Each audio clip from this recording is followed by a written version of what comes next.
bro हिजो एउटा केटीसँग date गएको लास्ट साइको यार त केटी त के भयो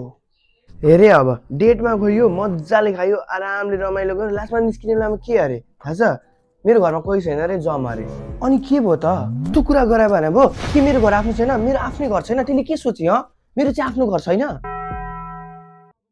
त्यसको घरमा कोही छैन रे म के चाहिँ के गरौँ मेरो त घरमा छन् नि बुढी छन् बच्चा छन् जानु परेन कस्तो कुरा गरौँ भने म त्यसको घर गुरुवा बस्ने मान्छे हो ब्रो त्यसले त्यस्तो भन्न खोज्न होइन क्या ल ब्रो त्यही नि ठिक छ क्या म घर गएँ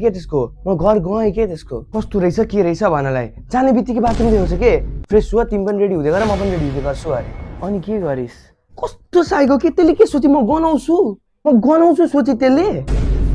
ब्रो एकछिनमा आएर त मेरो थाइमा हात राख्छ अनि के भन्छ नि गर्मी भो अरे लुगा खोलिदिउँ अरे अनि हजुरले के भन्नुभयो तँ पागल रहेछ भने कमन सेन्स भन्ने चिज हुँदैन घरमा दुईवटा पंखा थियो दुईवटा फ्यान थियो म त उठे गएँ दुईटै पंखा दुईटै फ्यानै खोलिदिएँ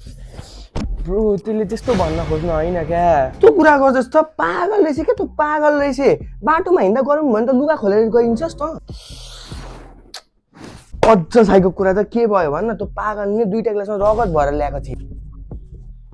दुईटा क्यान्डलहरू पनि लिएर आइ मैले त सोचेँ ला बौलाले अब के काला जादु गर्ने भाइ म माथि भनेर म भने त झ्याल फुटाले भागे म्या ब्रो रगत होइन के वाइन ल्याएको थिएँ कि ग्लासमा क्यान्डलहरू बालेर चुप लाग्यो अब तँ मलाई सिकाउँछस् वाइन पानी जस्तो सेतो हुँदैन